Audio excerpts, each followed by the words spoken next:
Assalamualaikum warahmatullahi wabarakatuh. Waalaikumsalam warahmatullahi wabarakatuh. Alhamdulillahirrahmanirrahim. Selamat datang dan terima kasih kepada ibu-ibu sekalian yang pada hari ini kita kembali menyempatkan hadir dalam kegiatan rutin kita, yaitu pertemuan P2K2. Nah, ibu-ibu apa kabarnya? Sehat. Kantongnya sehat, Bu? Sehat. Maju cari. Masih ada yang ingat kita bulan yang lalu mempelajari tentang apa? Pengelolaan keuangan keluarga. Nah, kalau pengelolaan keuangan keluarga, yang di sini ya Bu ya. Nah, ini anggaran kita susun. Nanti kita ketahui dulu berapa jumlah pendapatan dan pengeluaran kita dalam satu bulannya. Jadi kan harus diketahui jumlah pendapatan berapa, yang harus dikeluarkan berapa. Nah, kalau misalnya kita sudah tahu berapa jumlah pendapatan serta pengeluaran kita, yang perlu kita lakukan adalah membuat prioritas kebutuhan. Jadi yang diutamakan itu kebutuhan, bukan keinginan. Apa bedanya antara kebutuhan dan keinginan? Keinginan kebutuhan. Keinginan kebutuhan, kebutuhan pokok. Nah, kebutuhan pokok ini kalau tidak dipenuhi, akibatnya akan fatal. Ya. Kalau misalnya kita kalau makan, kalau tidak bisa makan, artinya ya bisa menyebabkan kematian, bahkan ini kan kematian yang terakhirnya. Ya Om, itu makan. Nah, ibu-ibu pernah nggak mengalami keuangannya tidak cukup? Pernah. Kalau mengalami keuangan, Cari ngebon. Barang satu-satunya ngebon. kalau berhutang boleh nggak Bu? Siapa Bu? Boleh. Langsung. Boleh ya? Boleh. Nah, ini kalau uang tidak cukup, ya diatur dong. Diatur dong. Kalau tidak cukup, Diatur. ya. Jadi ini Bu ya, kalau uang tidak cukup artinya diatur. Iya. Kemampuan untuk mengatur itu ada pada ibu-ibu dan bapak-bapak. Nah, ini sudah kita lihat di sini stop katanya. Stop gali lubang, tutup lubang dengan pengelolaan uang yang tepat. Untuk melakukan pengelolaan uang yang tepat, yang pertama rencanakan dan kendalikan penggunaan uang bersama keluarga. Berarti direncanakan ya. Antara suami istri itu adalah, kalau misalnya kita langsung akhirnya nanti perang. Jadi mulai ini ke depannya kita usahakan bisa nabung Bu ya. Nah, yang berikutnya pertimbangkan dengan matang sebelum memutuskan berhutang. Jadi jangan asal enggak, harus kita pikirkan. Ini saking ininya dipikirkan. Nah, yang pertama sebelum meminjam ada beberapa hal yang harus kita pikirkan. Kalau sini ada 5 Bu ya. Apa kita meminjam? Bahkan takut. Nah, sebaiknya hanya untuk memenuhi kebutuhan, bukan keinginan. Contoh misalnya untuk kegiatan yang produktif. Kalau produktifnya kan biasanya untuk modal usaha, kan? Nah, yang berikutnya, apakah ada cara lain yang bisa dilakukan sebelum kita melakukan hutang? Kalau misalnya kita punya tabungan, kita gunakan dulu tabungan, atau misalnya aset yang lain. Itu. Nah, yang selanjutnya, berapa besar kita perlu meminjam? Nah, ini jumlah yang bisa kita pinjam ini harus disesuaikan dengan kita untuk membayarnya. Jadi ya ukur bayang lah kan, harus ukur bayang karena kita bisa tahu pendapatan kita berapa. Kalau misalnya sudah dipotong dengan membayar hutang, artinya kan kebutuhan kita juga berapa, jadi harus tahu. Nah, yang berikutnya bagaimanakah cara kita dapat membayar kembali pinjaman? Nah, harus dipikirkan pengembalian pinjaman itu dengan pola pendapatan kita. Misalnya pendapatan kita kalau jualan biasanya per hari. Kalau kita berkebun ini biasanya paling tidak per minggu, per minggu atau bahkan per bulan. Jadi ada yang per minggu, ada yang per bulan. Nah, kalau misalnya hutang, ini diperkirakan putarannya misalnya 1 minggu, berarti mungkin dari Minggu ke Senin kan, harus diperkirakan. Berarti kalau misalnya jatuh tempo hutang, jangan cari yang Senin atau ini cari Rabu atau Kamis di tengah-tengahnya. Kalau kita di kebun kopi paling tidak kan seminggu. Jadi hutangnya, cara pembayarannya harus diperkirakan. Nah, yang berikutnya kemanakah kita dapat meminjam? Untuk meminjam ini bandingkan tempat-tempat meminjam yang ada, carilah dengan suku bunga yang rendah. Jadi hati-hati Bu, jangan tentang ada yang tempat mudah minjam uang kita langsung tanpa memikirkan akibatnya. Operasi itu namanya Operasi. Nah ini wah gampang. tempat meminjam. Tiger. Nah ini banyak ada rentenir, kelompok simpan pinjam atau arisan, koperasi, bank pasar. Kira-kira masih ada contoh yang lain nggak? Ini rasanya udah cukup ya tempat-tempatnya. Nah ini kalau kerabat biasanya prosesnya itu mudah ya. Mudah, terus perlu jaminan nggak? Tidak. Biasanya saling percaya ya. Kalau batas maksimal pinjaman ada ya? Ada. Terus bunga atau pengembaliannya rendah atau bahkan tidak ada kalau kita dengan sama-sama keluarga ya. Periode pengembalian ini bisa disesuaikan berdasarkan kesepakatan. Biasanya kalau dengan keluarga ini, kalau misalnya walaupun janji kita 1 bulan, kadang-kala belum bisa kita bayar, yang penting ada komunikasi, kita kan bisa ini lagi. Nah, yang berikutnya rentenir.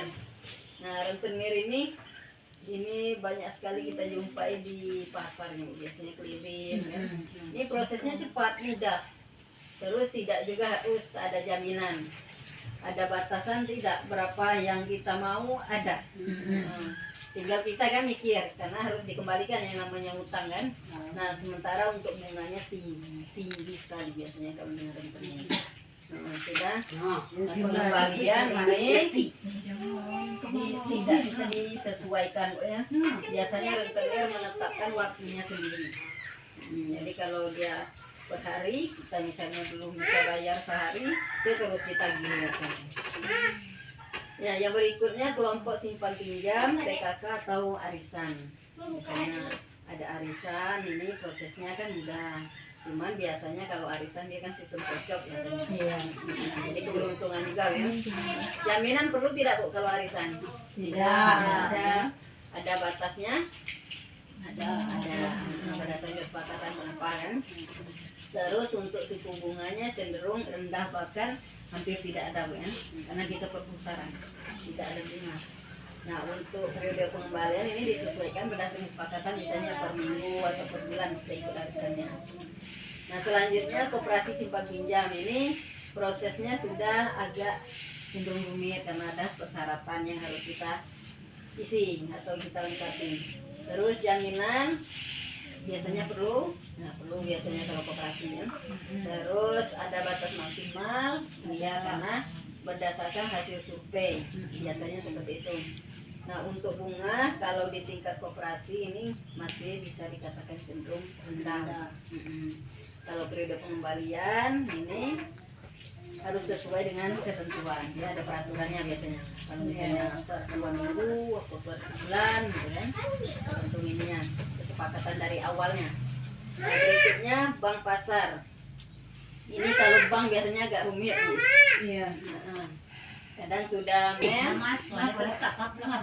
untuk bank pasar karena ada persyaratan yang banyak ya.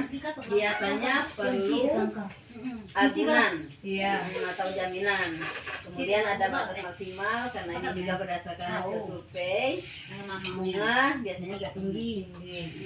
Terus periode pengembalian ini sesuai dengan ketentuan atau kesepakatan.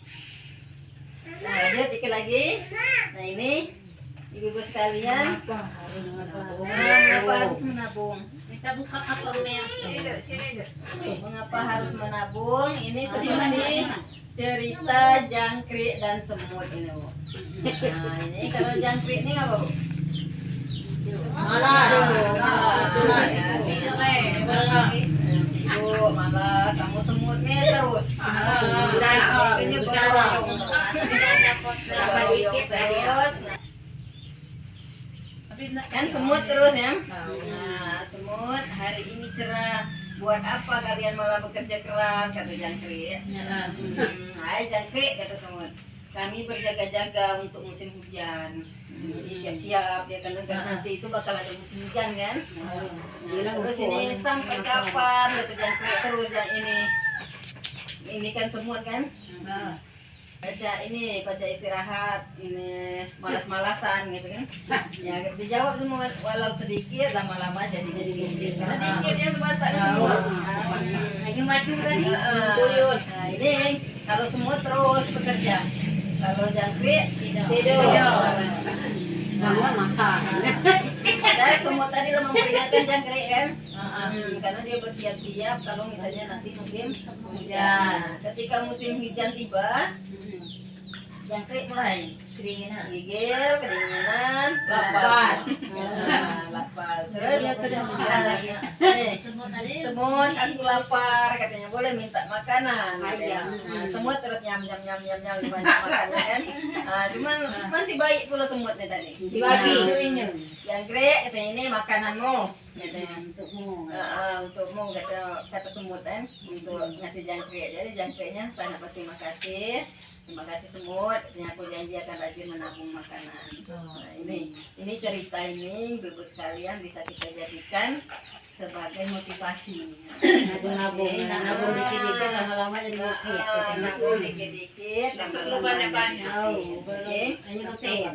Kalau menabung itu tidak harus dalam jumlah besar. Terus intinya itu adalah rutin, ya. Menabung itu harus rutin. Kadang ciri harus rutin. Jadi jangan menunggu sisa. Misalnya kita berpenghasilan berapa tuh, ternyata masih ada sisa. Jadi sama seperti itu ya. Jadi menabung itu dari awal, pas kita dapat penghasilan langsunglah sisihkan. Tidak perlu dalam jumlah besar, yang penting rutin.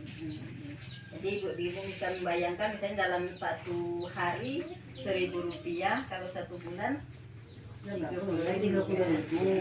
Secara tidak langsung kita mikir 30.000 itu agak sulit kalau sekaligus. Tapi kalau kita buat per hari, seperti ini diibaratkan kita memberikan jajan. Jadi untuk menabungnya, misalnya dia ada tujuan. Kita misalnya saat ini anak kita SMP dan mau ke SMA, misalnya ini contohnya. Kalau yang Bu Lili kasih tahu ini membayar uang pangkal SMA, jadi dia sudah siap-siap sebelum anaknya masuk SMA.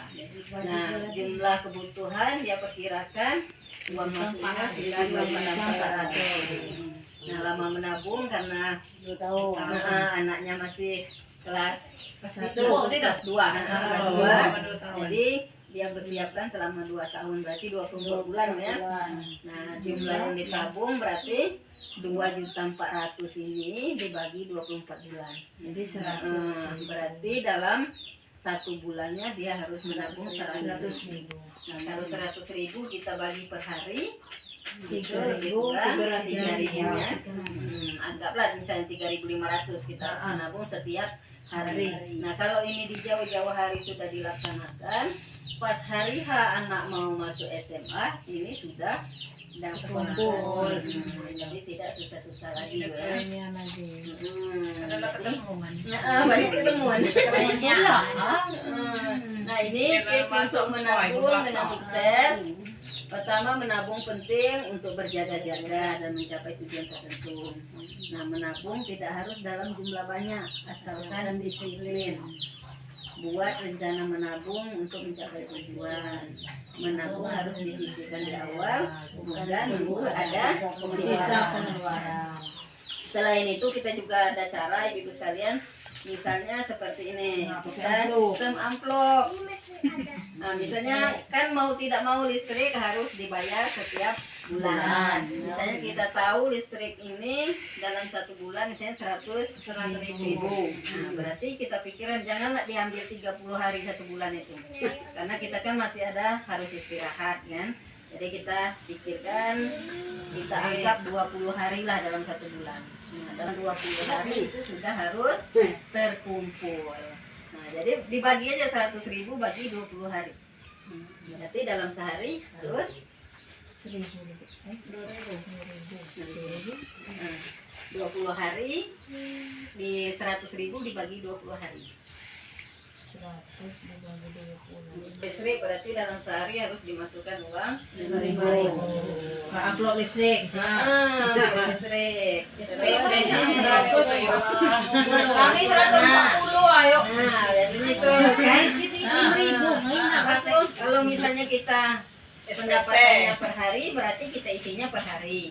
Kalau kita penghasilannya per minggu berarti kita isinya per minggu. Seperti listrik tadi kan 100 ribu. Kalau per minggu berarti 100 bagi 4 ya. Berarti 25.000 per minggunya kita harus isikan. SPP sekolah anak tadi 140 kan. Nah, kalau misalnya kita per minggu berarti bagi 4. 140 bagi 4. Nah, tabungan ini terus Bu ya. Usahakan terus tiap hari walaupun seminggu berarti aku tuh harus nabung. Uang jaga-jaga ini harus kita sakit atau misalnya ada yang hajatan misalnya kan, terus misalnya ada yang meninggal harus pulang ke kampung mau tidak mau kan karena masih luar bulan. Pandai-pandai. Harus pandai-pandai. Pusing mikir. Kalau kita ini sudah cara yang paling ini efektif nih.